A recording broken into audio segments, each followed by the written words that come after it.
இப்போ எனக்கு இந்த சீக்வென்ஸ் வந்து ஃப்ளாட்டா இருக்கு. கரெக்ட்டா இந்த பாருங்க. இந்த இந்த ஹோல வந்து அடியில இப்படி போற மாரி நான் எடுத்துட்டு, இந்த ரிங்ல இருந்து இங்க பாருங்க.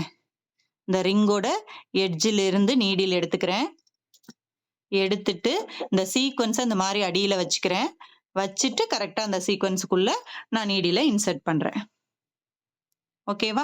அப்படி பண்ணும்போது, அந்த சீக்வென்ஸ் வந்து எங்க இருக்கும்? எனக்கு ரிங்குக்கு அடிப்பகுதியில போயிரும். ஏன்னா, அது ஃப்ளாட்டா தான் இருக்கு. எனக்கு மேல இருக்கணும்னு அவசியம் இல்ல. அதனால மேலேருந்து த்ரெட்ட எடுத்துட்டு குத்துறதுக்கு முன்னாடி என்ன பண்றோம்? இந்த மாரி சீக்வென்ஸ அடியில வச்சு குத்திக்கிறோம். ஓகேவா? இப்ப இது மேலேயே இந்த சீக்வென்ஸ் குடுக்குறேன் பாருங்க. இதுவும் சேம் ப்ரொசீஜர் தான். இங்க பாருங்க. இந்த இடத்துல இருந்து நல்லா லைட்டா குத்தி மேல எடுங்க.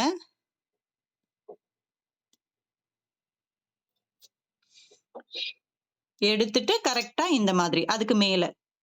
ஏன்னா வெறும் ஃபிளாட் சீக்வென்ஸ் குடுத்தோம்னா பார்க்க நீட்டா இருக்காது இல்லையா? அதனால அதுக்கு மேல இந்த 3டி லுக்ல உள்ள சீக்வென்ஸ மடிச்ச சீக்வென்ஸ அது மேல நம்ம குடுக்குறோம்.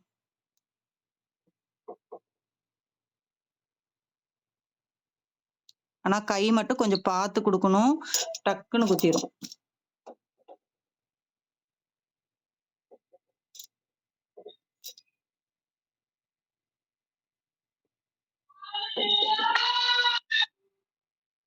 ஓகேவா?